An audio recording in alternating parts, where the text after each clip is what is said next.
ನಿನ್ನೆ ವಿಧಾನಸಭೆ ಆಯಿತು, ಇವತ್ತು ವಿಧಾನ ಪರಿಷತ್ತು ಅಂದರೆ ಕೆಳಮನೆಯಿಂದ ಮೇಲ್ಮನೆಯಲ್ಲಿ ಇವತ್ತು ಮತಾಂತರದ ನಿಷೇಧ ಮಸೂದೆ ಗದ್ದಲ ಅಂತೂ ಶುರುವಾಗುತ್ತೆ. ಪರಿಷತ್ ಕಲಾಪ ಆರಂಭ ಆಗ್ತಿದ್ದಂತೆಯೇ ಚರ್ಚೆಗೆ ಅವಕಾಶ ಮಾಡಿಕೊಡ್ತಾರೆ. ಚರ್ಚೆಗೆ ಅವಕಾಶವನ್ನು ಕೇಳಿದ್ರು ಕಾಂಗ್ರೆಸ್ನ BK ಹರಿಪ್ರಸಾದ್. ಈ ಕ್ಷಣ ಬರ್ತಾ ಇದೆ ಬ್ರೇಕಿಂಗ್ ನ್ಯೂಸ್.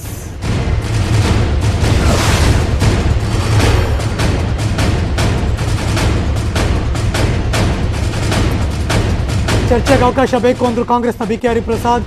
ಅಜೆಂಡಾ ಪ್ರಕಾರ ಹೋಗ್ತೀವಿ ಅಂತ ಸಭಾಪತಿಗಳು ಸ್ಪಷ್ಟನೆ ವ್ಯಕ್ತಪಡಿಸಿದರು. ಪ್ರಶ್ನೋತ್ತರ ಕಲಾಪಕ್ಕೆ ಸಭಾಪತಿಗಳು ಅವಕಾಶ ಮಾಡಿಕೊಟ್ರು. ಸದ್ಯ ಪರಿಷತ್ನಲ್ಲಿ ಪ್ರಶ್ನೋತ್ತರ ಕಲಾಪ ಶುರುವಾಯಿತು.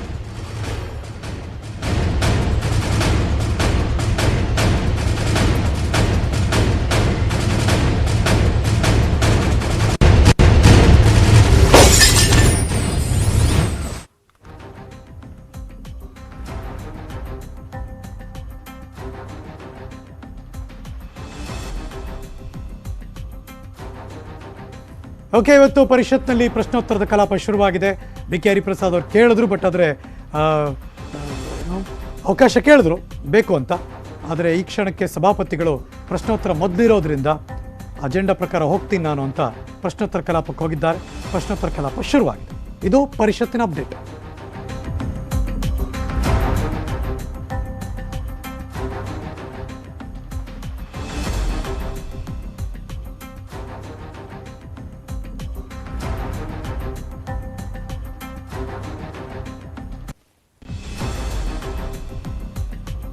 ವಿಧಾನ ಪರಿಷತ್ತಿನ ಬೆಳವಣಿಗೆಗಳನ್ನು ನಿಮ್ಮ ಮುಂದೆ ಇಡ್ತಾ ಇದ್ದೀವಿ. ಬಲಭಾಗದಲ್ಲಿ ನೋಡ್ತಿರೋದು ಈ ಕ್ಷಣ ಲೈವ್. ಬೆಳಗಾವಿಯ ವಿಧಾನಮಂಡಲದ ಅಧಿವೇಶನ ಪರಿಷತ್ತಿನಲ್ಲಿ ಇವತ್ತು ಚರ್ಚೆಗೆ ಬಂದಿದೆ. ನಿನ್ನೆ ಮಸೂದೆ ಮಂಡನೆ ಆಯಿತು, ಇವತ್ತು ಚರ್ಚೆ.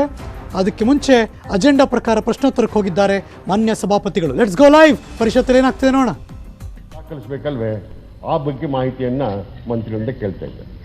ಇದರಲ್ಲಿ ಎರಡು ಮಾನ್ಯ ಸಭಾಪತಿಗಳೇ, ರಾಜ್ಯದ ಅನೇಕ ಇಲಾಖೆಗಳು, ನಾನು ಗ್ರಾಮೀಣಾಭಿವೃದ್ಧಿ ಸಚಿವನಾದ ನಂತರ ಎಲ್ಲ ಇಲಾಖೆಗಳಲ್ಲೂ ಕೂಡ ಯಾವ್ದ್ಯಾವ್ದು ಅರ್ಧಕ್ಕೆ ನಿಂತಿದೆ ಅನ್ನೋದನ್ನ ರಿಪೋರ್ಟ್ ತರಿಸ್ಕೊಂಡೆ ನಾನು.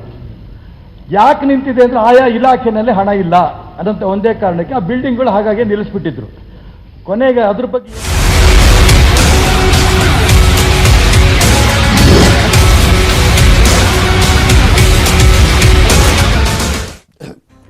ಬೆಳಗಾವಿಯಲ್ಲಿ ಅಧಿವೇಶನ ಯಾಕೆ ಮಾಡಬೇಕು ಅಂದರೆ, ಉತ್ತರ ಕರ್ನಾಟಕದ ಭಾಗದ ಮಂದಿಗೆ ನಾವು ನಿಮ್ಮ ಜೊತೆ ಇದ್ದೀವಿ, ಜೊತೆಗೆ ನಿಮ್ಮ ಕಷ್ಟ ಸುಖಕ್ಕೆ ನಾವು ಆಗ್ತೀವಿ, ಸರ್ಕಾರ ನಿಮ್ಮ ಜೊತೆ ಇದೆ, ಆ ಸಮಸ್ಯೆಗಳ ಬಗ್ಗೆ ಚರ್ಚೆ ಮಾಡೋದಕ್ಕೆ ಒತ್ತಾಯ. BJP ಶಾಸಕ AS ನಡಹಳ್ಳಿ ಅವರು ಸದನದಲ್ಲಿ ಪ್ರಸ್ತಾಪ ಮಾಡಿದ್ರು. ಉತ್ತರ ಕರ್ನಾಟಕ ಸಮಸ್ಯೆಗಳ ಬಗ್ಗೆ ಚರ್ಚೆಗೆ ಅವಕಾಶ ಕೊಡಿ ಎಂದರು. ಪಟ್ಟು ಹಿಡಿದಿದ್ದಾರೆ AS ನಡಹಳ್ಳಿ ಅವರು. Breaking news.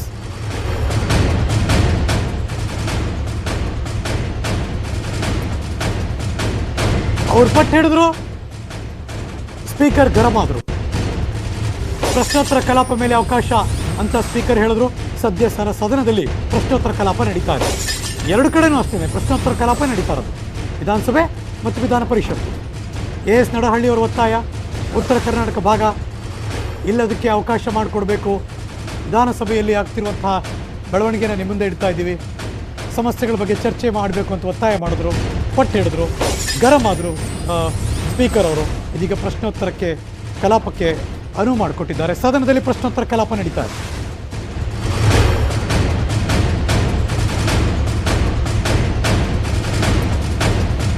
ಸದನದಲ್ಲಿ ಉತ್ತರ ಕರ್ನಾಟಕ ಸಮಸ್ಯೆಗಳ ಬಗ್ಗೆ ಚರ್ಚೆ ಆಗ್ತಿಲ್ಲ. ಗದ್ದಲ ಗಲಾಟೆಯಿಂದಲೇ ಕಲಾಪದ ಸಮಯ ಹಾಳಾಗ್ತಾ ಇದೆ. ಉತ್ತರ ಕರ್ನಾಟಕ ಭಾಗದ ಶಾಸಕ AS ನಡಹಳ್ಳಿ ತಮ್ಮ ಆಕ್ರೋಶವನ್ನು ವ್ಯಕ್ತಪಡಿಸಿದ್ರು. ಅವ್ರು ಹೊರಗಡೆ ಬಂದು ಏನು ಮಾತಾಡಿದ್ರು ನೀವು ನೋಡ್ಬಿಡಿ. ಇವತ್ತಿನ 10 ದಿನಗಳ ಅಜೆಂಡಾದಲ್ಲಿ ಉತ್ತರ ಕರ್ನಾಟಕದ ಜ್ವಲಂತ ಸಮಸ್ಯೆಗಳ ಬಗ್ಗೆ ಚರ್ಚೆ ಮಾಡೋದಕ್ಕೆ ಅವಕಾಶನೇ ಸಿಗಲಿಲ್ಲ. ಎಲ್ಲ ಬಿಸ್ನೆಸ್ಗಳು ನಡೀ. ನಾನು ಮಂಗಳವಾರದಿಂದ ನಿಯಮ 69 ಅಡಿಯಲ್ಲಿ ಸುಮಾರು ಉತ್ತರ ಕರ್ನಾಟಕದ 20 ಜನ ಶಾಸಕರ ಸಹಿಯೊಂದಿಗೆ ಸಭಾಧ್ಯಕ್ಷರಿಗೆ ನಾನು ವಿನಂತಿಯನ್ನು ಮಾಡಿದ್ದೆ. ಸೋಮವಾರ ದಿನ ನಾನು ಮಾಡಿದ್ದೆ.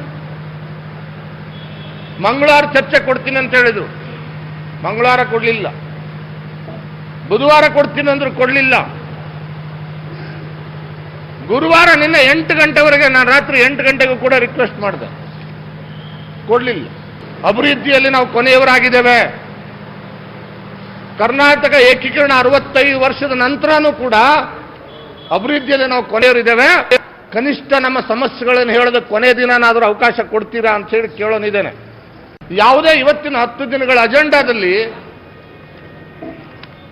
ಉತ್ತರ ಕರ್ನಾಟಕದ ಜ್ವಲಂತ ಸಮಸ್ಯೆಗಳ ಬಗ್ಗೆ ಚರ್ಚೆ ಮಾಡೋದಕ್ಕೆ 3 ದಿನಗಳ ಕಾಲ ಬೇರೆ ಚರ್ಚೆಗಳಾಗಿವೆ. ಬೇಡದ ವಿಷಯಗಳ ಚರ್ಚೆಗೆ ಕಾಲಹರಣ ಆಗಿದೆ. ಕಾಂಗ್ರೆಸ್ನವರು ಧರಣಿ ಮಾಡಿ ಕಾಲ ಕಳೀತಿದ್ದಾರೆ. ಉತ್ತರ ಕರ್ನಾಟಕ ಭಾಗದ ಸಮಸ್ಯೆ ಚರ್ಚೆ ಆಗಬೇಕಾಗಿತ್ತು ಅಂತ ಕೃಷಿ ಸಚಿವ BC ಪಾಟೀಲ್ರು ಹೇಳಿಕೆ ಕೊಟ್ಟಿದ್ದಾರೆ. ಅವ್ರೇನ್ ಮಾತಾಡಿದ್ರು ಬನ್ನಿ ನೋಡೋಣ. ಕರ್ನಾಟಕದ ಗರಡಿಯಲ್ಲಿ ಸುವರ್ಣಸೌಧದಲ್ಲಿ ಉತ್ತರ ಕರ್ನಾಟಕದ ಬಗ್ಗೆ ಚರ್ಚೆ ಆಗಬೇಕು ಅನ್ನೋ ದೃಷ್ಟಿಯಲ್ಲಿ ಅಧಿವೇಶನವನ್ನು ಇಲ್ಲಿ ಮಾಡಿದ್ದು.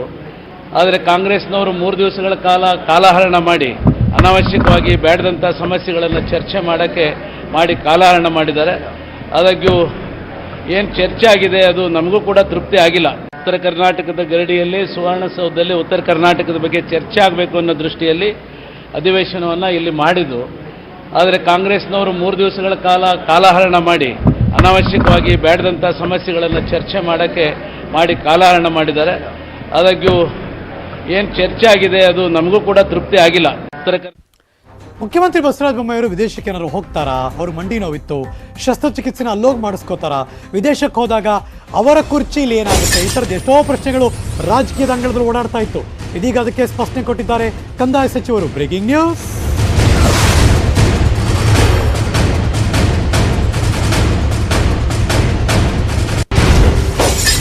ಮುಖ್ಯಮಂತ್ರಿ ಬಸವರಾಜ ಬೊಮ್ಮಾಯಿಯವರಿಗೆ ಮಂಡಿ ನೋವಿದೆ ನಿಜ, ಆದರೆ ಶಸ್ತ್ರಚಿಕಿತ್ಸೆ ಅವ್ರು ಮಾಡಿಸಲ್ಲ, ಬೇಕಾಗಿಲ್ಲ ಅಂತ ಅವ್ರು ಹೇಳ್ತಿರೋದು. ವಿದೇಶಕ್ಕೂ ಹೋಗಲ್ಲ.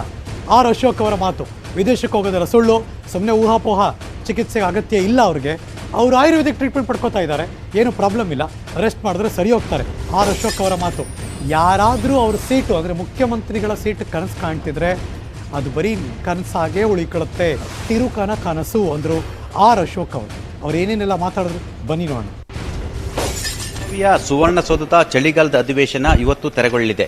ತೆರೆಗೊಳ್ಳುವ ಸಂದರ್ಭದಲ್ಲಿ ಒಂದು ಕಡೆ ವಿಧಾನಸಭೆಯಲ್ಲಿ ಸರ್ಕಾರದ ವಿರುದ್ಧ ಕಾಂಟ್ರಾಕ್ಟರ್ ಸಂಘದ ಅಧ್ಯಕ್ಷ ಕೆಂಪಣ್ಣರವರು 40% ಸರ್ಕಾರ ಮತ್ತು 40% ಕಿಕ್ ಬ್ಯಾಕ್ ಆರೋಪವನ್ನು ಮಾಡಿದ್ರು. ಈ ಸಂಬಂಧಪಟ್ಟಾಗೆ ಪ್ರಮುಖ ವಿಪಕ್ಷ ಕಾಂಗ್ರೆಸ್ ಒಂದು ಕಡೆ ನಿಲುವಳಿ ಮಣ್ಣೆಯನ್ನು ಮಾಡಿರುವಂತಹ ಸೂಚನೆಯನ್ನು ಕೊಟ್ಟಿರುವಂಥದ್ದು. ಇದರ ಬೆನ್ನಲ್ಲೇ ವಿಧಾನ ಪರಿಷತ್ನಲ್ಲಿ ಇವತ್ತು ಬಿಜೆಪಿಯ ಮತಾಂತರ ನಿಷೇಧ ಕಾಯ್ದೆ ಬಿಲ್ಲು ಇವತ್ತು ಟೇಬಲ್ ಆಗಿರುವಂಥದ್ದು. ಇವತ್ತು ಚರ್ಚೆಗೆ ಬರ್ತಿರುವಂಥದ್ದು. ವಿಧಾನ ಪರಿಷತ್ನಲ್ಲಿ ಬಿಜೆಪಿಗೆ ಬಹುಮತ ಇಲ್ಲ, ಹಾಗಾಗಿ ಈ ಬಿಲ್ಲು ಪರಿಷತ್ನಲ್ಲಿ ಫೇಲ್ ಆಗುತ್ತೆ ಎಂಬ ಮಾತು ಈಗ ಕೇಳಿ ಬರ್ತಿರುವಂಥದ್ದು. ಈ ಎಲ್ಲದರ ಬಗ್ಗೆ ಮಾತನಾಡಲು ನಮ್ಮ ಜೊತೆ ಕಂದಾಯ ಸಚಿವರಾಗಿರ್ತಕ್ಕಂಥ ಆರ್ ಅಶೋಕ್ ರವರಿದ್ದಾರೆ. ಆರ್ ಅಶೋಕ್ ರವರೇ, ವಿಧಾನಸಭೆಯಲ್ಲಿ ಇವತ್ತು ಬಹಳಷ್ಟು ವಾಕ್ಸಮರಕ್ಕೆ ಕಾರಣ ಆಗ್ತಿದೆ. ನಿಮ್ಮ ಸರ್ಕಾರದ ವಿರುದ್ಧ 40% ಸರ್ಕಾರ ಅಂತ ಹೇಳಿ ಕಾಂಟ್ರಾಕ್ಟರ್ಗಳ ಸಂಘದ ಅಧ್ಯಕ್ಷ ಕೆಂಪಣ್ಣವರೇ ಗಂಭೀರ ಆರೋಪವನ್ನು ಮಾಡಿದ್ದಾರೆ. ನೀವು 40% ಕಿಕ್ ಬ್ಯಾಕ್ ತೆಗೆದುಕೊಂಡು ಈ ರಾಜ್ಯ ಅಭಿವೃದ್ಧಿ ಮಾಡಲಿಕ್ಕೆ ಸಾಧ್ಯನಾ ಎಂಬ ಪ್ರಶ್ನೆ ಈಗ ಈ ಸಾರ್ವಜನಿಕ ವಲಯದಲ್ಲಿ ಚರ್ಚೆ ಆಗ್ತಿದೆ. ಏನು ಕಾಂಟ್ರಾಕ್ಟರ್ ಸಂಘದ ಅಧ್ಯಕ್ಷ ಅಂತ ಹೇಳ್ಕೊಂಡಿದ್ದಾರೆ. ಈಗಾಗಲೇ ಕಾರಜೋಳ ಹೇಳಿದ್ದಾರೆ, ಒಟ್ಟು 30,000 ಕಾಂಟ್ರಾಕ್ಟರ್ ಇದ್ದಾರೆ, ಅವ್ರ ಹತ್ರ ಇರೋದು 800 ಜನ ಮಾತ್ರ. ಅವ್ರ ಸಂಘದ ಅಧ್ಯಕ್ಷರೇ ಅಲ್ಲ ಅಂತ ಹೇಳಿದ್ದಾರೆ. ಅವರು ಕಾಂಗ್ರೆಸ್ ಏಜೆಂಟ್ ಅವರು. ಅದಕ್ಕೆ ಆಪಾದನೆ ಮಾಡಿದ್ದಾರೆ ಅಷ್ಟೇ. ಇಷ್ಟು ವರ್ಷ ಇಲ್ದಿದ್ದು ಇವಾಗೆ ಬಂದು ಆಪಾದನೆ ಮಾಡ್ತಾ ಇದ್ದಾರೆ ಅಂದ್ರೆ ಕಾಂಗ್ರೆಸ್ಸಿನ ಕಿತಾಪತಿಯಿಂದ ಮಾಡ್ತಾ ಇದ್ದಾರೆ. ಈ ದೇಶದಲ್ಲಿ, ರಾಜ್ಯದಲ್ಲಿ ಯಾರು ಭ್ರಷ್ಟಾಚಾರದ ಮೂಲ ಪುರುಷರಿದ್ರೆ ಅದು ಕಾಂಗ್ರೆಸ್ ಅವರೇ. ಪತ್ರ ನಿಜವಾಗಿ ಏನಾನ ದಾಖಲೆ ಇದ್ರೆ ACB ಕೊಡ್ಲಿ, ಲೋಕಾಯುಕ್ತಕ್ಕೆ ಕೊಡ್ಲಿ, ಕೋರ್ಟಲ್ಲಿ ಹೋಗ್ಲಿ. ಅದು ಬಿಟ್ಬಿಟ್ಟು ಬಿರಿ ಆಪಾದನೆ ಮಾಡ್ತಾ ಇದಾರೆ ಅಂದ್ರೆ ಇದು ಸುಳ್ಳು ಆಪಾದನೆ, ಕಳ್ಳ ಆಪಾದನೆ. ಇವರು ಏಜೆಂಟ್ ಆಗಿ ಕೆಲಸ ಮಾಡ್ತಾ ಇದ್ದಾರೆ. ಅದಕ್ಕೆ ನಾವೇನು ಬೆಲೆನೂ ಕೊಡಲ್ಲ, ಅದನ್ನು ಕೇರು ಮಾಡಲ್ಲ. ಸರ್, ವಿಧಾನ ಪರಿಷತ್ನಲ್ಲಿ ನಿಮಗೆ ಬಹುಮತ ಇಲ್ಲ, ಹಾಗಾಗಿ ಮತಾಂತರ ನಿಷೇಧ ಕಾಯ್ದೆ ಇವತ್ತು ವಿಧಾನ ಪರಿಷತ್ನಲ್ಲಿ ಬಿದ್ದೋಗ್ಲಿದೆ. ಇದು ಬಿಜೆಪಿಗೆ ಎಲ್ಲೊಂದು ಕಡೆ ಅತಿ ದೊಡ್ಡ ನಿರಾಶೆ ಆಗ್ತಿದೆ. ನಿಮ್ಮ ಉದ್ದೇಶ ಇವತ್ತು ಈಡೇರ್ತಾ ಇಲ್ಲ.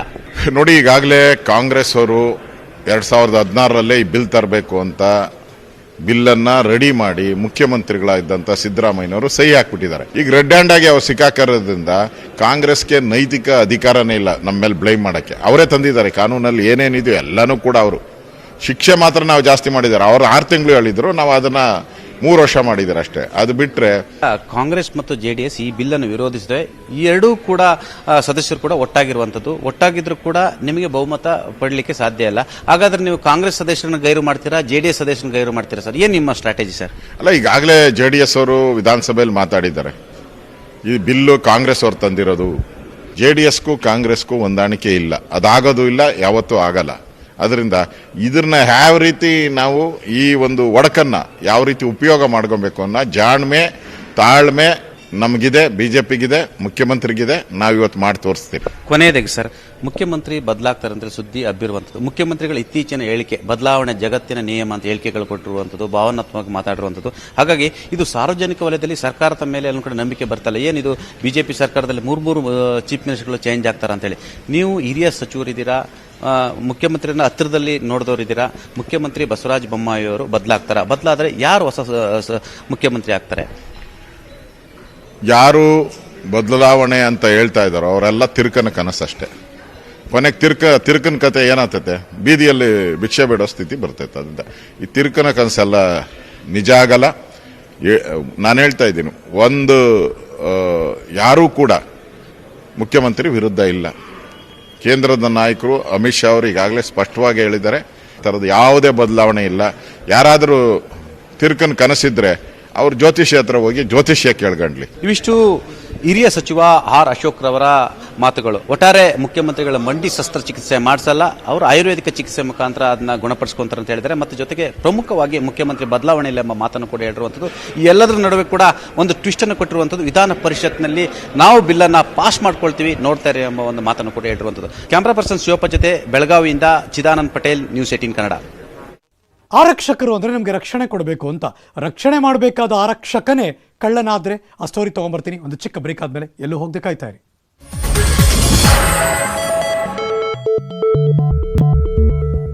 Welcome back. ಆತ ರಕ್ಷಣೆ ಮಾಡಬೇಕಾದಂಥ ಆರಕ್ಷಕ, ಅದರ ರಕ್ಷಣೆ ಮಾಡಬೇಕಾದ ಆರಕ್ಷಕನೇ ಕಳ್ಳನಾದ. ಇದು ಪೊಲೀಸಪ್ಪನೇ ಕಳ್ಳನಾದಂಥ ಒಂದು ರೋಚಕ ಸ್ಟೋರಿ.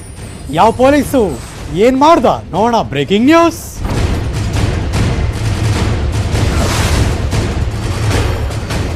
ಸ್ಟೋರಿ ಯಾಕೆ ರೋಚಕವಾಗಿದೆ ಅಂದ್ರೆ, ಅಪ್ರಾಪ್ತರನ್ನ ಬಳಸ್ಕೊಂಡು ಬೈಕ್ ಕಳ್ಳತನ ಮಾಡಿಸ್ತಾ ಇದ್ದ ಈ ಪೊಲೀಸಪ್ಪ.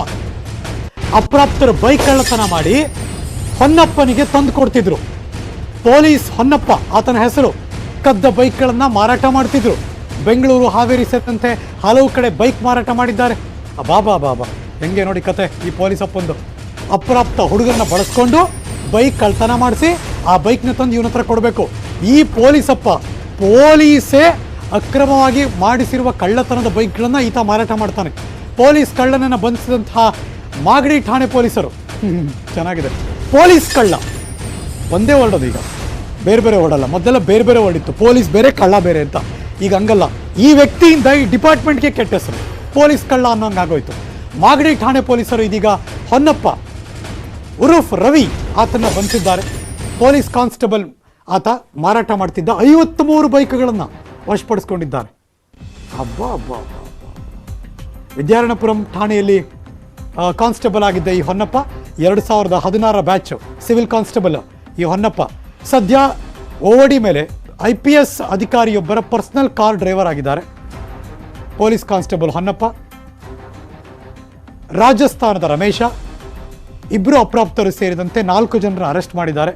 ಕಾನ್ಸ್ಟೇಬಲ್ಗಳನ್ನು ಬಾಡಿ ವಾರೆಂಟ್ ಮೇಲೆ ವಶಕ್ಕೆ ಪಡೆದು ಮಾಗಡಿ ಪೊಲೀಸ್ ಠಾಣೆ ಪೊಲೀಸರು ವಿಚಾರಣೆ ಮಾಡ್ತಿದ್ದಾರೆ. ಕರೆಕ್ಟು, ಅವರು ಆ ಪ್ರೊಸೆಸ್ ಮಾಡಬೇಕು.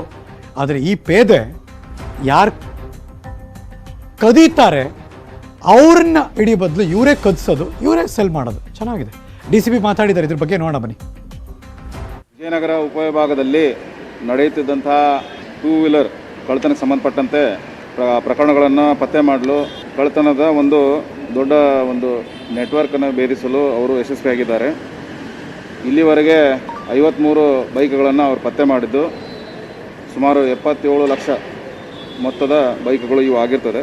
ಈ ಪ್ರಕರಣದಲ್ಲಿ ಈಗಾಗಲೇ 2 ವ್ಯಕ್ತಿಗಳನ್ನು ಬಂಧಿಸಲಾಗಿದ್ದು, ಬೆಂಗಳೂರು ನಗರ ಪೊಲೀಸ್ ಸ್ಟೇಷನಲ್ಲಿ ಸಿವಿಲ್ ಕಾನ್ಸ್ಟೇಬಲ್ ಆಗಿ ಕೆಲಸ ಮಾಡ್ತಾ ಇದ್ದಾನೆ.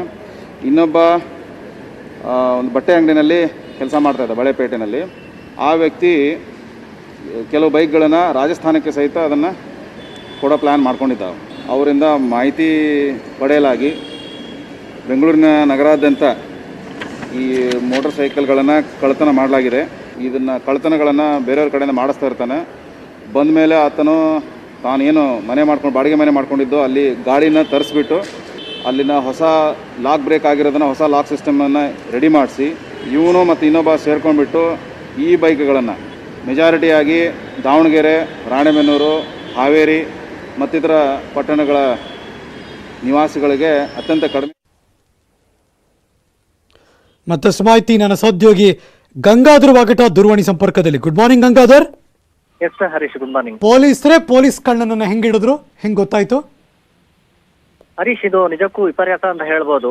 ರಕ್ಷಕರಾಗಿರ್ಬೋದು, ಇಲ್ಲಿ ಕಳ್ಳರಾದ್ರೆ ಹೇಗೆ ಅನ್ನೋದು ಸಾರ್ವಜನಿಕರ ಒಂದು ಪ್ರಶ್ನೆ ಆಗಿರುತ್ತೆ. ಆದ್ರೆ ಇವನು 2016ನೇ ಬ್ಯಾಚ್ ಅಲ್ಲಿ ಇರ್ತಾನೆ. ಆದ್ರೆ ವಿದ್ಯಾರಣ್ಯಪುರ ಪೊಲೀಸ್ ಠಾಣೆ ಒಂದು ಕಾನ್ಸ್ಟೇಬಲ್ ಆಗಿರುವಂತದ್ದು. ಮೊದಲನೇದಾಗಿ ಇವನು ಒಂದು ಬೈಕ್ ಅನ್ನ ಆ ಒಂದು ಕದಿಯಂತ ಸಂದರ್ಭದಲ್ಲಿ ಆತನಿಗೆ ಹಣ ಒಂದು 30,000 ಹಣ ಸಿಗುತ್ತೆ. ಆವತ್ತಿಂದ ಅವನು ಇವತ್ತಿನವರೆಗೂ ಕೂಡ ಆ ಒಂದು ಹಣದ ರುಚಿಯನ್ನ ಪಳಗಿ ನಂತರ ಒಂದು ಏನು ಲೈಫ್ ಎಂಜಾಯ್ಮೆಂಟ್ ಮಾಡೋದ್ಬೇಕು, ಅದಕ್ಕೆ ಐಷಾರಾಮಿ ಲೈಫ್ ಲೀಡ್ ಮಾಡೋಕೆ, ಮೋಜು ಮಸ್ತಿ ಮಾಡೋಕೆ ಆ ದುಡ್ಡು ಏನ್ ಬೇಕಾಗುತ್ತೆ, ಅದಕ್ಕೋಸ್ಕರ ಈ ಒಂದು ದಾರಿಯನ್ನ ಹಿಡಿದಿರೋದಾಗಿ ಪೊಲೀಸರ ಒಂದು ಪ್ರಾಥಮಿಕ ವೇಳೆ ಗೊತ್ತಾಗಿರುವಂತದ್ದು. ಸದ್ಯ ಈ ಹೊನ್ನಪ್ಪ ಅಂತ ಹೇಳಿದಾನೆ, ಈತ ಹಾವೇರಿ ಮೂಲದವನು. ಈಗ ಸದ್ಯ ಅವರು IPS ಆಫೀಸರ್ ಜೊತೆ ಓಡಿಯಲ್ಲಿ ಡ್ರೈವರ್ ಆಗಿ ಕೂಡ ಕೆಲಸ ಮಾಡ್ತಾ ಇರೋದು. ಯಾರಿಗೂ ಕೂಡ ಗೊತ್ತಿರಲ್ಲ ಇವನು ಈ ರೀತಿ ಕೆಲಸ ಮಾಡ್ತಾ ಇರೋಂಥದ್ದು. ಇಬ್ರು ಅಪ್ರಾಪ್ತ ಯುವಕರನ್ನ ಇಟ್ಕೊಂಡು, ಜೊತೆಗೆ ಒಬ್ಬ ರಾಜಸ್ಥಾನ ಮೂಲದವನ ಜೊತೆಯಲ್ಲಿ ಬಟ್ಟೆ ವ್ಯಾಪಾರಿಯನ್ನ ಜೊತೆಯಲ್ಲಿ ಹಾಕೊಂಡು ಈ ಅಫೆಂಡರ್ಸ್ನೆಲ್ಲ, ಅಂದ್ರೆ ಈಗ ನನಗೆ ಒಂದು ಪಲ್ಸರ್ ಬೈಕ್ ಯಾರಿಗಾದ್ರು ಬೇಕಾದ್ರೆ ಅಂತ ಏರಿಯಾದಲ್ಲೆಲ್ಲ ಓಡಾಡಿ ಆ ಬೈಕ್ ಅನ್ನ ಕದಿಯುವಂತ ಕೆಲಸಗಳನ್ನ ಈಗ ಮಾಡ್ತಾ ಇದ್ರು. ಸದ್ಯ ಈಗ ಮಾಗಡಿ ರೋಡ್ ಪೊಲೀಸರು ಈಗ ಆತನನ್ನ ಬಂಧನ ಮಾಡಿ ವಿಚಾರಣೆ ಕೂಡ ಮಾಡಿರುವಂತ ಸಂದರ್ಭದಲ್ಲಿ ಈತ ಸುಮಾರು ಒಂದು 52 ವೆಹಿಕಲ್ಸ್ ಅನ್ನ, ಅಂದ್ರೆ ಬೈಕ್ ಗಳನ್ನ ಕದ್ದು ಅದನ್ನ ಮಾರಾಟ ಮಾಡೋದು ಗೊತ್ತಾಗಿದೆ. ಜೊತೆಗೆ ಇವ್ರಿಗೆ ಕೇವಲ ಒಂದು 5,000 ರೂಪಾಯಿ ಅಮೌಂಟ್ ಅನ್ನ ಅಪ್ರಾಪ್ತ ಇವ್ರಿಗೆ ಕೊಟ್ಟು ಉಳಿದ ಹಣವನ್ನ ಈತ ತೆಗೆದುಕೊಳ್ತಾ ಇದೆ. ಜೊತೆಗೆ ಊರಲ್ಲೆಲ್ಲ ಕಡೆ, ಅಂದ್ರೆ ಹಾವೇರಿ ಕಡೆ ಮತ್ತೆ ಈ ಉತ್ತರ ಕರ್ನಾಟಕದ ಹಾವೇರಿ, ಬ್ಯಾಡಗಿ ಈ ಜಾಗಗಳಲ್ಲಿ ಈ ರೈತರು ಮತ್ತೆ ಈ ಅಂಗಡಿಗಳಲ್ಲಿ ಕೆಲಸ ಮಾಡುವಂತ ಯುವಕರನ್ನ ಕಡಿಮೆ, ಅಂದ್ರೆ ಇಲ್ಲೆಲ್ಲ ಕೂಡ ಎನ್ಫೀಲ್ಡ್ ಈ ತರ ಪಲ್ಸರ್ ಬೈಕ್ ಗಳನ್ನೇ ಕದ್ದಿರುವಂತದ್ದು. ಹೀಗಾಗಿ ಅವರಿಗೆ ಕಡಿಮೆ ರೇಟ್ ಅಲ್ಲಿ ಈ ಒಂದು ಬೈಕ್ ಗಳನ್ನ ಮಾರಾಟ ಮಾಡಿ ದುಡ್ಡು ಕಡಿಮೆ ಅಮೌಂಟ್ ಅನ್ನ ತೆಗೆದುಕೊಳ್ತಾ ಇದ್ದಾರೆ. ಅವ್ರೇನಾದ್ರು RC ಬುಕ್ ಮತ್ತೆ ಚಾರ್ಜಿ ನಂಬರ್ ಏನಾದ್ರು ಕೇಳಿದ್ರೆ ಮತ್ತೆ ಡಾಕ್ಯುಮೆಂಟ್ಸ್ ಕೇಳಿದ್ರೆ ಅದನ್ನ ಫೇಕ್ ಪೊಲೀಸ್ ಆಗಿರೋರು ಈ ತರ ಮಾಡಕ್ ಶುರುವಾದಾಗ ಅವರು ಬೇರೆ ಅಂದ್ರೆ ಪೊಲೀಸ್ ಆಂಗಲ್ ಅಲ್ಲೂ ಯೋಚನೆ ಮಾಡ್ತಿರ್ತಾರೆ, ಇದು ಮಾಡಿದ್ರೆ ಸಿಗಾಕೊಳ್ಳಲ್ಲ ಅಂತ. ಆದ್ರೂ ಹೆಂಗ್ ಸಿಗಾಕೊಂಡವ್ರು, ಎಲ್ಲಿ ಮಿಸ್ಟೇಕ್ ಆಯ್ತು? ಹರೀಶ್ ನಾಗರಾಜು, ಅಂದ್ರೆ ಇವ್ರಿಗೆ ಮಾಗಡಿ ರೋಡ್ ಪೊಲೀಸ್ ಠಾಣಾ ವ್ಯಾಪ್ತಿಯಲ್ಲಿ 1-2 ಬೈಕ್ ಕಳ್ತನ ಆಗುತ್ತೆ. ನಂತರ ಅವರು CCTV ದೃಶ್ಯವನ್ನ ಬೆನ್ನತ್ತಿದ್ದ ಸಂದರ್ಭದಲ್ಲಿ ಆಗ ಈ ಅಫೆಂಡರ್ಸ್ ಸಿಕ್ಕಾಕೊಳ್ತಾರೆ, ಇಬ್ರು ಅಪ್ರಾಪ್ತ ಯುವಕರು. ಅವರನ್ನ ವಿಚಾರಣೆ ಮಾಡಿದಂತಹ ಸಂದರ್ಭದಲ್ಲಿ ಈ ಕಾನ್ಸ್ಟೇಬಲ್ ಹೊನ್ನಪ್ಪ ಇದ್ದಾರೆ, ಆತ ಸಿಕ್ಕಕೊಳ್ಳೋದು. ಈ ಎಲ್ಲಾ ಒಂದು ಕೃತ್ಯ ಏನು ಕಳ್ತನ ಮಾಡ್ತದೆ ಇದಕ್ಕೆಲ್ಲ ಕೂಡ ಮಾಸ್ಟರ್ ಮೈಂಡ್ ಅವನೇ ಅಂತ ಗೊತ್ತಾಗುತ್ತೆ. ಯಾಕಂದ್ರೆ ಈತ ಇವ್ರನ್ನೆಲ್ಲ ಕೂಡ ಇಟ್ಕೊಂಡು, ಅಂದ್ರೆ ಇವತ್ತು ಈ ಏರಿಯಾದಲ್ಲಿ ಮಾಡ್ಬೇಕು ಮತ್ತೆ ಬೇರೆ ಹೊರವಲಯದಲ್ಲಿ ಈ ತರ ಏರಿಯಾದಲ್ಲಿ ಮಾಡಿದ್ರೆ ಅಲ್ಲಿ ಬೈಕ್ಗಳು ಈ ಏರಿಯಾದಲ್ಲಿ ಈ ತರ ಬೈಕ್ ನಿಲ್ಸಿದ್ದಾರೆ ಅನ್ನೋ ಟಾರ್ಗೆಟ್ ಮಾಡಿ ಪ್ಲಾನಿಂಗ್ ಕೊಡ್ತಾ ಇದೆಲ್ಲ ಕೂಡ ಈತ ಹೊನ್ನಪ್ಪ. ಹಾಗಾಗಿ ಆ ಯುವಕರು ಆತ ಹೇಳ್ದ ಕೆಲಸ ಹೋಗೋದು, ಬೈಕ್ ಅನ್ನ ಕತ್ಕೊಂಡ್ಬಂದು ಆತನಿಗೆ ಹ್ಯಾಂಡ್ ಓವರ್ ಮಾಡ್ತಾ ಇದ್ರು. ಒಂದು ಹ್ಯಾಂಡ್ ಓವರ್ ಮಾಡಿದ್ಮೇಲೆ ಈತ ಮಾರಾಟ ಮಾಡಿದ್ಮೇಲೆ ಕೇವಲ ಒಂದು 5,000 ಅಮೌಂಟ್ ಅನ್ನ ಹುಡುಗರಿಗೆ ಕೊಟ್ಟು ಮಿಕ್ಕಿದ್ದೆಲ್ಲ ಹಣವನ್ನೆಲ್ಲ ಕೂಡ ಈತನೇ ಇಟ್ಕೊಳ್ತಾ ಇದ್ದ.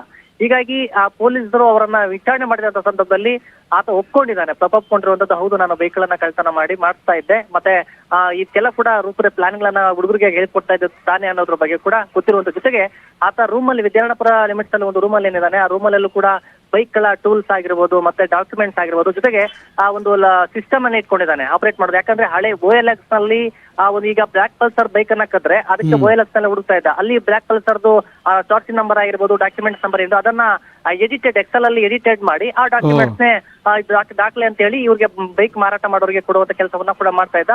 ಅದು ಸಂಬಂಧಪಟ್ಟಂತಹ ಒಂದು ಕಂಪ್ಯೂಟರ್ ಸಿಸ್ಟಮ್ ನಲ್ಲಿ ಯಾವ ತರ ಡೇಟಾ ಇಟ್ಕೊಂಡಿದ್ದ ಅದೆಲ್ಲ ಕೂಡ ಪೊಲೀಸರು ಪರಿಶೀಲನೆ ಮಾಡಿರುವಂತದ್ದು. ಸದ್ಯ ಆತನನ್ನ ಬಾಡಿ ವಾರೆಂಟ್ ಮೇಲೆ ಕಸ್ಟಡಿಗೆ ತೆಗೆದುಕೊಂಡು ಮತ್ತೆ ವಿಚಾರಣೆ ಮಾಡ್ತಾ ಇದ್ದಾರೆ. ಇದು ಸಂಬಂಧಪಟ್ಟಂತ ಏನಾದ್ರು ಈ ಸಾಕಷ್ಟು, ಯಾಕಂದ್ರೆ ಸುಮಾರು ಒಂದು 52 ವೆಹಿಕಲ್ಸ್ ಅಂದ್ರೆ ಒಂದು 77 ಲಕ್ಷ ಬೆಲೆ ಬಾಳುವಂತ ವೆಹಿಕಲ್ಸ್ ಆಗಿರುವಂತದ್ದು. ಈ ಸಂಬಂಧಪಟ್ಟಂತ ಏನಾದ್ರು ಹಣವನ್ನ ಊರಲ್ಲಿ ಎಲ್ಲಾದ್ರೂ ಪ್ರಾಪರ್ಟಿ ಮೇಲೆ ಹಾಕಿದ್ದಾನ ಅನ್ನೋದ್ರ ಬಗ್ಗೆ ಕೂಡ ಎಂಕ್ವೈರಿ ಮಾಡ್ತಾ ಇರುವಂತದ್ದು. Harish Nagaraj, thank you so much Gangadhar Vagata ಈ ಕ್ಷಣದ ಮಾಹಿತಿಯನ್ನು ಅಪ್ಡೇಟ್ ಮಾಡಿದ್ದಕ್ಕೆ. ಮಹಿಳೆಯನ್ನ ಪೊಲೀಸ್ ಠಾಣೆಗೆ ಕರೆಸಿ PSI ಹಲ್ಲೆ ಮಾಡಿರೋ ಆರೋಪ ಇದೆ. ಚಿಕ್ಕಬಳ್ಳಾಪುರದ ದಿಬ್ಬೂರ್ಹಳ್ಳಿ ಠಾಣೆಯಲ್ಲಿ ನಡೆದಿರುವಂತಹ ಘಟನೆ. PSI ವಿರುದ್ಧ ಆರೋಪ ಇದು. PSI ಹೆಸರು ಪಾಪಣ್ಣ. Breaking news.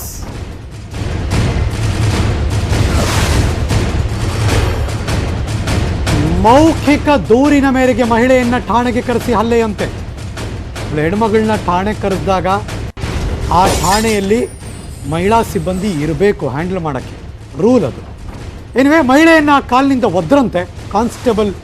ಪೊಲೀಸ್ ದೌರ್ಜನ್ಯದ ವಿಡಿಯೋನ ಸಾಮಾಜಿಕ ಜಾಲತಾಣದಲ್ಲಿ ಈಗ ವೈರಲ್ ಆಗಿದೆ ತುಂಬ. PSI ವಿರುದ್ಧ ಕ್ರಮಕ್ಕೆ ಜಿಲ್ಲಾ ರಕ್ಷಣಾಧಿಕಾರಿಗೆ ದೂರು ಕೊಟ್ಟಿದ್ದಾರೆ. ಮಾನವ ಹಕ್ಕುಗಳು ಮಾಧ್ಯಮ ಸಂಘಟನೆ ದೂರು ಕೊಟ್ಟಿದೆ. ಇಟ್ಟಿಗೆ ಫ್ಯಾಕ್ಟರಿಯಲ್ಲಿ ಕೆಲಸ ಮಾಡ್ತಿದ್ದಂಥ ಒರಿಸ್ಸಾ ಮೂಲದ ಮಹಿಳೆ ಆಕೆ. ನೋಡೋಣ ವೈರಲ್ ವಿಡಿಯೋ ಏನಿದೆ ಅಂತ.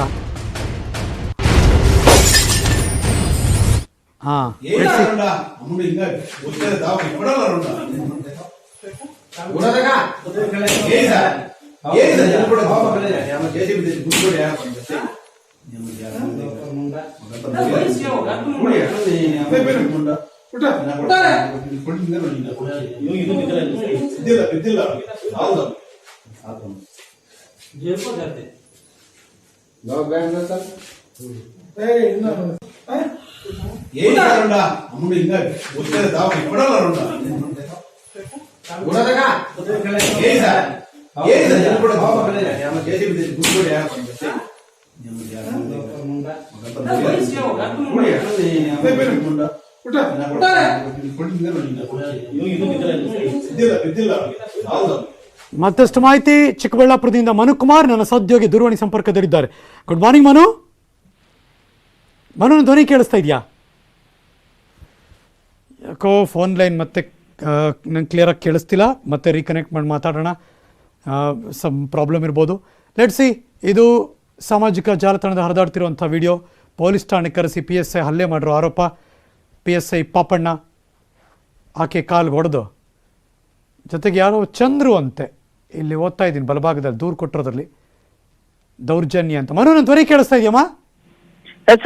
ಏನಾಯ್ತು ಅಲ್ಲಿ ದಿಬ್ಬೂರು ಹಳ್ಳಿ ಪೊಲೀಸ್ ಠಾಣೆಯಲ್ಲಿ?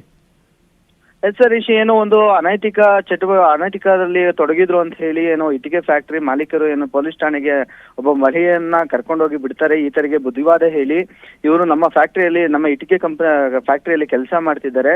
ಇವರು ಅನೈತಿಕ ಚಟುವಟಿಕೆಯಿಂದ ಇಲ್ಲಿಂದ ಇಟ್ಟಿಗೆ ಫ್ಯಾಕ್ಟರಿಯಿಂದ ಹೊರ ಹೋಗಿ ಮತ್ತೆ ಈಗ ಸಿಗಾಕೊಂಡಿರೋ ಹಿನ್ನೆಲೆಯಲ್ಲಿ ಇವರಿಗೆ ಬುದ್ಧಿವಾದ ಹೇಳಿ ನಮ್ಮ ಫ್ಯಾಕ್ಟರಿಗೆ ಕಳ್ಸಿಕೊಡಿ ಅಂತ ಹೇಳಿ ಮೌಖಿಕವಾಗಿ ಏನೋ ಪೊಲೀಸ್ ಠಾಣೆಗೆ ಕರ್ಕೊಂಡು ಹೋಗಿ ಬಿಡ್ತಾರೆ. ಈ ಹಿನ್ನೆಲೆಯಲ್ಲಿ ಏನು ಪೊಲೀಸ್ ಠಾಣೆಯ PSI ಆದ ಪಾಪಣ್ಣವರು ಏನು ಮಹಿಳಾ ಮೇಲೆ ಹಲ್ಲೆ ಮಾಡಿರುವಂತದ್ದು. ಅಲ್ಲಿ ಯಾವುದೇ ರೀತಿಯ ಮಹಿಳಾ ಪೊಲೀಸ್ ಆಗ್ಲಿ ಸಿಬ್ಬಂದಿ ಆಗ್ಲಿ ಇರೋದಿಲ್ಲ. ಏಕಾಏಕಿ ಇವರೇ ಲಾಠಿ ಹಿಡಿದು ಮಹಿಳೆ ಮೇಲೆ ಏನು ಕಾಲಿಗೆ ದೊಣ್ಣೆಯಿಂದ ಹೊಡೆತಿರೋಂಥದ್ದು ವಿಡಿಯೋ ಸಾಮಾಜಿಕ ಜಾಲತಾಣದಲ್ಲಿ ಏನು ಒಂದು ಹರಿದಾಡ್ತಿರೋಂಥದ್ದು. ಹರೀಶ್, ಓಕೆ, SP ಫೋನ್ ಮಾಡಿದ್ವಿ. SP ಸಾಹೇಬ್ರಿಗೆ ಮಾತಾಡ್ತಾರೇನೋ ಅಂತ ಮಿಥುನ್ ಅವ್ರಿಗೆ. ಅವರೇನೋ ಮಾತಾಡಲ್ಲ ಅಂತಿದ್ದಾರಂತೆ. ಬಟ್ ಏನಾಯ್ತು, ಹೋಗಿ ಆಕ್ಷನ್ ತಗೊಂಡಿದ್ದಾರಾ? ಹರೀಶ್, ಇದು SP ಮಿಥುನ್ ಸರ್ಗೂ ಗಮನಕ್ಕೂ ಸಹ ತಲುಪಿತ್ತು. ಅವ್ರು ಯಾವ ರೀತಿ ಕ್ರಮ ಕೈಗೊಳ್ತಾರೆ, PSIನ ತನಿಖೆ ಮಾಡ್ತಾರ ಅಥವಾ ಕೆಲವೊಂದು ತನಿಖಾ ದೃಷ್ಟಿಯಿಂದ ಅವರಿಂದ ಮಾಹಿತಿಯನ್ನ ಕಲೆ ಹಾಕ್ತಿರುವಂತದ್ದು. ಈಗಾಗಲೇ ಈ ಪ್ರಕರಣವು ಸಹ SP ಅವರ ಗಮನಕ್ಕೆ ಹೋಗಿರುವಂತದ್ದು. ಈಗ ಏನು ಹ್ಯೂಮನ್ ರೈಟ್ಸ್ ನ ಅರುಣ್ ಕುಮಾರ್ ಅವರು ಸಹ ದೂರನ್ನು ಲಿಖಿತವಾಗಿ ಸಹ SP ಅವರಿಗೆ ಖುದ್ದು ನೀಡಿರುವುದರಿಂದ ಏನು ತನಿಖೆ ಯಾವ ಹಂತದಲ್ಲಿ ಹೋಗ್ತದೆ, ತನಿಖೆಯನ್ನ ಯಾವ ರೀತಿ ಮಾಡ್ತಾರೆ ಅನ್ನೋದನ್ನ ಕಾದು ನೋಡ್ಬೇಕಾಗಿದೆ ಅಂತದ್ದು. ಹರೀಶ್, ಅದು ಅಫ್ಕೋರ್ಸ್ ಇದು ಅಪರಾಧನೇ ಇಲ್ಲ ಅಂತಲ್ಲ. ಬಟ್ ಆ ಹೆಣ್ಮಗಳು ಯಾರೋ ಕಂಪ್ಲೇಂಟ್ ಕೊಟ್ಟರು, ಹೆಣ್ಮಗಳು ಬರ್ತಿದ್ದಾರೆ ಅಂದಾಗ ಠಾಣೆಯಲ್ಲಿ ಯಾರು ಮಹಿಳಾ ಪೇದೆಗಳು ಇಲ್ವೇ ಇಲ್ವಾ? ಎಸ್ ಹರೀಶ್, ಏನು ಸಾಮಾಜಿಕ ಜಾಲತಾಣದಲ್ಲಿ ಮುಖ್ಯವಾಗಿ ಚರ್ಚೆ ಮಾಡ್ತಿರೋದು ಇದೇ ವಿಚಾರವಾಗಿ. ಒಂದು ನಿಮಿಷ ಹಂಗೇರಿ. ಸಾಮಾಜಿಕ ಕಾರ್ಯಕರ್ತರಾದ ಶ್ರೀ ಅರುಣ್ ಕುಮಾರ್ ದೂರವಾಣಿ ಸಂಪರ್ಕದಲ್ಲಿ. ಅರುಣ್ ಕುಮಾರ್ ಅವರೇ ನಮಸ್ಕಾರ. ಸರ್ ನಮಸ್ಕಾರ. ಏನಾಯ್ತಿಲ್ಲ ಈಗ? ಸರ್, ಈಗ ಘಟನೆ ಚಿಕ್ಕಬಳ್ಳಾಪುರ ಜಿಲ್ಲೆ ವ್ಯಾಪ್ತಿಗೆ ಬರುತ್ತೆ. ಸೊ ಅಲ್ಲಿ ದಿಬ್ಬರಹಳ್ಳಿಯಲ್ಲಿ ಒಬ್ಬ ದರ್ಪ ತೋರ್ತಕ್ಕಂತ ಅಧಿಕಾರಿ ಪಾಪಣ್ಣ ಅಂತೇಳಿ ಒಬ್ಬ ಏನೋ ಅಮಾಯಕ ಕೂಲಿ ಕಾರ್ಮಿಕ ಮಹಿಳೆ ಮೇಲೆ ಆ ರೀತಿಯಾಗಿ ತನ್ನ ಲಾಠಿಯಿಂದ ಹೊಡೆಯುವಂತದ್ದು. ಏನ್ ಯಾರು ಹೇಳೋರು ಕೇಳೋರು ಇಲ್ವಾ? ಯಾರು ಕೇಳಲ್ವಾ? ಇಲ್ಲ, ಖಂಡಿತ. ನೋಡಿ ಸರ್, ಈಗ ಪೊಲೀಸ್ ಅಂತ ಮೇಲೆ ಬಹಳ ಜನ, ಅದ್ರಲ್ಲಿ ಒಳ್ಳೆಯವರು ತುಂಬಾ ಜನ ಇರ್ತಾರೆ. ಕರೆಕ್ಟ್. ಬಟ್ ವಿಶೇಷವಾಗಿ ಏನಾಗುತ್ತೆ, ಇಂತಹ ಅಧಿಕಾರಿಗಳು ಈ ರೀತಿಯಾಗಿ ಕಾನೂನನ್ನ ಕೈಗೆತ್ಕೊಳ್ಳುವಂಥದ್ದು ಮತ್ತೆ ಅಧಿಕಾರವನ್ನ ದುರುಪಯೋಗ ಮಾಡ್ಕೊಳ್ಳುವಂಥದ್ದು ಇದು ಬಹಳಷ್ಟು ಈ ರಾಜ್ಯದಲ್ಲಿ ಪದೇ ಪದೇ ಈ ತರ ಮರುಕಳಿಸ್ತಾ ಇದೆ. ಅಂತಂದ್ರೆ ಹೆಣ್ಮಕ್ಳಿಗೆ ಯಾವ ರೀತಿ ರಕ್ಷಣೆ ಆಗ್ತಾ ಇದೆ ಅಂತ ಹೇಳಿ ಇದನ್ನ ನಾವಂತೂ ತುಂಬಾ ತೀವ್ರವಾಗಿ ಖಂಡಿಸ್ತೇನೆ. ಇನ್ನೊಂದು ಸಲ ಈ ರೀತಿ ಯಾವುದೇ ಒಬ್ಬ ಮಹಿಳೆಗೆ, ಒಬ್ಬ ಪೊಲೀಸ್ ಠಾಣೆಗೆ ದೂರು ಕೊಟ್ಟಿದ್ದೀರಲ್ವಾ? ಖಂಡಿತ. ನಾನು ಈ ಮಾನ್ಯ SP ಸಾಹೇಬ್ರಿಗೆ, ಮಿಥುನ್ ಸಾಹೇಬ್ರಿಗೆ ನಾನು ಹೋಗಿ ದೂರು ಕೊಟ್ಟಿದ್ದೇನೆ. ಏನಂದ್ರು SP ಸಾಹೇಬ್ರು? ಏನಂದ್ರು? ನಿನ್ನೆ ಅವರು ಪ್ರತಿಕ್ರಿಯೆ ಅಂತ ಅವರು ಒಂದು ಸ್ಪೋರ್ಟ್ಸ್ ವಿಚಾರದಲ್ಲಿ ಬಹಳ ಬಿಸಿ ಇದ್ರು. ಸೊ ಹೋಗಿ ನಾನು ಮಾನವ ಹಕ್ಕುಗಳು ಮತ್ತು ಮಾಧ್ಯಮ ಸಂಘಟನೆಯಲ್ಲಿ ನನ್ನ ಒಂದು ಲೆಟರ್ ಮುಖಾಂತರ ದೂರನ್ನ ಸಲ್ಲಿಸಿದ್ದೇನೆ. ಇದುವರೆಗೂ ಕೂಡ ಅದು ಯಾವುದೇ ರೀತಿ ಅವರು ಕ್ರಮ ಕೈಗೊಂಡಿಲ್ಲ ಅಂತ ಬಹಳ ಬೇಸರ ಆಗುತ್ತೆ. ಈ ರೀತಿ ಘಟನೆಗಳು ಇನ್ನೊಂದ್ಸಲ ಆಗ್ಬಾರ್ದು ಅಂದ್ರೆ ಈ ಕೂಡಲೇ ಅವ್ರನ್ನ ಅಮಾನತುಗೊಳಿಸ್ಬೇಕು. ಮತ್ತೆ ಏನು ಒಂದು ಸಮಾಜಕ್ಕೆ ಸಂದೇಶ ಹೋಗ್ಬೇಕು ಅನ್ನೋ ನಿಟ್ಟಿನಲ್ಲಿ ಈ ಒಂದು ಘಟನೆನ ನಾನು ಖಂಡಿಸ್ತಾ ಇದ್ದೇನೆ. ಅಟ್ಲೀಸ್ಟ್ ಆಕ್ಷನ್ ತಗೋತೀವಿ ನಾವು ಅಂತ ಹೇಳಿದ್ರ ಇಲ್ವಾ? ಇಲ್ಲ, ನಾನು ಅದನ್ನ ಪರಿಶೀಲನೆ ಮಾಡ್ತೀನಿ ಅಂತ ಅಷ್ಟೇ ಹೇಳಿದ್ರು. ಓಕೆ. ಸೊ ನಿನ್ನೆ 3 ಗಂಟೆ ಸಮಯದಲ್ಲಿ ನಾನು ಅದನ್ನ ದೂರು ಕೊಟ್ಟಿದ್ದೀನಿ. ಇದುವರೆಗೂ ಕೂಡ ದೂರಿನ ಅನ್ವಯ ಒಂದು FIR ಆಗ್ಲಿ ಅಥವಾ ಇನ್ನೊಂದಾಗ್ಲಿ ಏನೂ ಕೂಡ ವಿಚಾರ ನನ್ನ ಗಮನಕ್ಕೆ ಬಂದಿಲ್ಲ. ಸೊ ಅದನ್ನ ಯಾವ ರೀತಿ ಆಕ್ಷನ್ ತಗೊಳ್ತಾರೆ ಅಂತ ಕಾದ್ ನೋಡ್ಬೇಕಾಗಿದೆ. ನಾವು ಅದಕ್ಕೆ ಕಾಯ್ತಿದೀವಿ. ನಿಮ್ಮ ಮುಂದಿನ ನಡೆ ಏನು? ಸರ್ ಮುಂದಿನ ನಡೆ ಏನಿಲ್ಲ. ಈಗ ಇವತ್ತೇನಾದ್ರೂ ಅದನ್ನ ಈಗಾಗಲೇ ಎಲ್ಲ ಮಾಧ್ಯಮಗಳಲ್ಲಿ ಬಂದಿದೆ, ಎಲ್ಲಾ ಕಡೆ ವೈರಲ್ ಆಗಿದೆ. ಇದನ್ನ ನಮ್ಮ ಭಾಗದಲ್ಲಿ ಬಹಳ ಕೂಲಿ ಕಾರ್ಮಿಕ ಸಂಬಂಧಪಟ್ಟಂತೆ ಜನ ಬಹಳ ಆಕ್ರೋಶ ಬರೀತಾ ಇದೆ. ಪೊಲೀಸ್ ಠಾಣೆಗೆ ಹೋಗ್ಬೇಕು ಅಂದ್ರೆ ಆತನ ದರ್ಪಕ್ಕೆ ಭಯಪಟ್ಟು ಯಾರು ಕೂಡ ದೂರನ್ನ ಸಲ್ಲಿಸಕ್ಕೆ ಹೋಗಲ್ಲ. ಆ ರೀತಿಯಾಗಿ ಒಂದು ವರ್ತನೆ ದಿಬ್ಬುರಳ್ಳಿ ಸ್ಟೇಷನ್ ವ್ಯಾಪ್ತಿಯಲ್ಲಿ ನಡೀತಾ ಇದೆ. ಸೊ ಈ ನಿಟ್ಟಿನಲ್ಲಿ ಈಗ ಅವ್ರು ಒಂದ್ ವೇಳೆ ಏನಾದ್ರೂ ಅವ್ರನ್ನ ಈ ಕೂಡಲೇ ಅಮಾನತು ಮಾಡಿಲ್ಲ ಸೇವೆಯಿಂದ ಅಂತಂದ್ರೆ ನಾವು ಮೊನ್ನೆ ಗೃಹ ಮಂತ್ರಿಗಳಿಗೆ ನಾನು ಈ ಮೂಲಕ ಒತ್ತಾಯ ಮಾಡಕ್ ಬಯಸ್ತೇನೆ. ಮತ್ತೆ ಇದು ಸರ್ಕಾರಕ್ಕೂ ಕೂಡ ಒಂದು ಒತ್ತಾಯ ಮಾಡಕ್ ಬಯಸ್ತೇನೆ. ಮುಂದಿನ ನಮ್ಮ ಸಂಘಟನೆ ಕಡೆಯಿಂದ ಮಾನ್ಯ ಗೃಹ ಮಂತ್ರಿಗಳಿಗೆ ಮತ್ತೆ ಒಂದು ಮನವಿಯನ್ನ ಕೊಡೋ ಮುಖಾಂತರ ಒಂದು ಉಗ್ರವಾದ ಹೋರಾಟವನ್ನ ರೂಪಿಸಬೇಕು ಅಂತ ಈಗಾಗಲೇ ನಾನು ತಯಾರಿ ಮಾಡ್ಕೊಳ್ತಾ ಇದ್ದೇನೆ sir. Okay, thank you so much news 18 ಜೊತೆ ಮಾತಾಡಿದ್ದಕ್ಕೆ.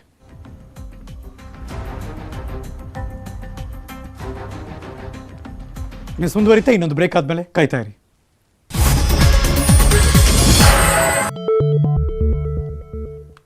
ಮೇಕೆದಾಟು ಯೋಜನೆಗೆ ಆಗ್ರಹಿಸಿ ಕಾಂಗ್ರೆಸ್ ಪಾದಯಾತ್ರೆಗೆ ಇವಾಗ ಚಾಲೆಂಜ್ ಸಿಕ್ಕಿದೆ.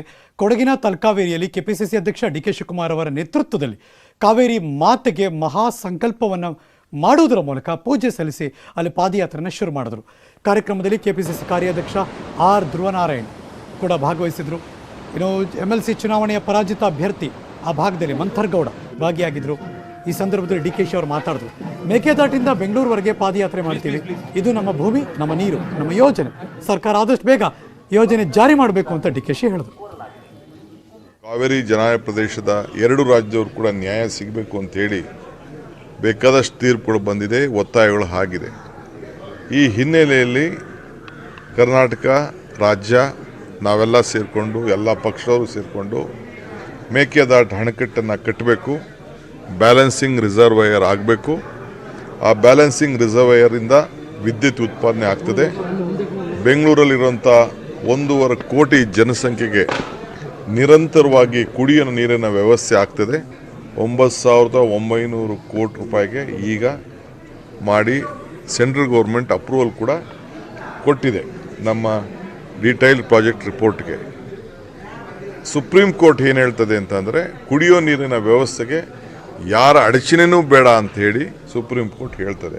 ನಮ್ಮ ಜಮೀನು ಹೋದ್ರೂ ಚಿಂತೆ ಇಲ್ಲ, ಈ ರಾಜ್ಯಕ್ಕೆ ಒಳ್ಳೇದಾಗಬೇಕು ಅಂತೇಳಿ ನಾವೆಲ್ಲ ಬದ್ಧತೆಯನ್ನು ಇಟ್ಕೊಂಡಿದ್ದೇವೆ. ಆದ್ದರಿಂದ ಈ ಸಂದರ್ಭದಲ್ಲಿ ಕೂಡಲೇ ಈ ಯೋಜನೆ ಪ್ರಾರಂಭ ಆಗಬೇಕು ಅಂತ ರಾಜ್ಯ ಸರ್ಕಾರದ ಮೇಲೆ, ಕೇಂದ್ರ ಸರ್ಕಾರದ ಮೇಲೆ ಒತ್ತಾಯ ಮಾಡಲಿಕ್ಕೆ.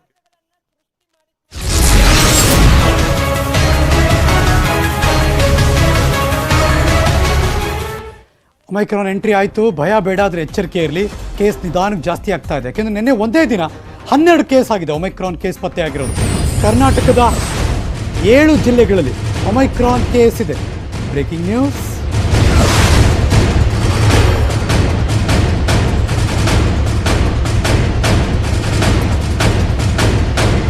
ದೇಶದಲ್ಲಿ 5ನೇ ಸ್ಥಾನದಲ್ಲಿದೆ ಕರ್ನಾಟಕ. ದೆಹಲಿ, ಮಹಾರಾಷ್ಟ್ರ, ದೆಹಲಿ ಫಸ್ಟ್ ಮಹಾರಾಷ್ಟ್ರ, ಸೆಕೆಂಡ್ ದೆಹಲಿ, 3ನೇ ತಮಿಳುನಾಡು, 4ನೇ ತೆಲಂಗಾಣ, 5ನೇ ಕರ್ನಾಟಕ. ನಮ್ಮ ಸುತ್ತಮುತ್ತ ಇರೋ ನಮ್ಮ ಜೊತೆಗಿದ್ದಾರೆ. ಸೊ ಹಾಗಾಗಿ ಹುಷಾರು. ಅದಾದಮೇಲೆ ರಾಜಸ್ಥಾನ್ ಇದೆ, ಗುಜರಾತ್ ಇದೆ, ಹರಿಯಾಣ ಇದೆ, ಒಡಿಶಾ ಇದೆ, ಹೀಗೆ ಬೇರೆ ಬೇರೆ ರಾಜ್ಯಗಳು ಕೂಡ ಇದೆ. ಸೊ ಈ ಕ್ಷಣಕ್ಕೆ ನಮ್ಮ ಪಕ್ಕ ಸುತ್ತಮುತ್ತ ತಮಿಳುನಾಡು 34, ತೆಲಂಗಾಣ 38. ದೇಶದಲ್ಲೊಟ್ಟು 300ರ ಗಡಿ ದಾಟಾಯಿತು. ಮಹಾರಾಷ್ಟ್ರ 88, ದೆಹಲಿ 67, ತೆಲಂಗಾಣ 38, ತಮಿಳುನಾಡು 34, ಕರ್ನಾಟಕ 31, ಗುಜರಾತ್ 30. ಎಲ್ಲ ಅಲ್ಲಲ್ಲೇ ಇದ್ದೀವಿ. ಈಗ ಫಸ್ಟ್ ಸೆಕೆಂಡ್ ಮಾತ್ರ ತುಂಬ ಜಾಸ್ತಿ ಇದೆ.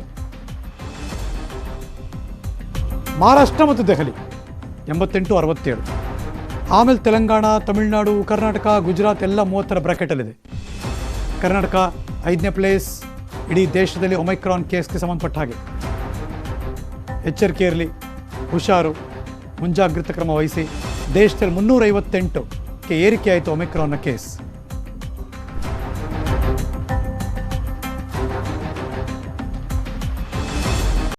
ಇಲ್ಲಿಗೆ ಕ್ಷಣದ ನ್ಯೂಸ್ ಮುಗಿಸಿ ನಾನು ಹೋಗಿ ಬರ್ತೀನಿ. ಮತ್ತೆ ಸಿಗ್ತೀನಿ ಮುಂದಿನ ಸುದ್ದಿಗಳಲ್ಲಿ. ಪಕ್ಕಾ ನ್ಯೂಸ್ಗೆ ನೀವು ಯಾವಾಗಲೂ ನೋಡ್ತಾ ಇರಿ ನ್ಯೂಸ್ 18 ಕನ್ನಡ. ಜಾಲ ನಮ್ಮದು, ಬಲ ನಿಮ್ಮದು.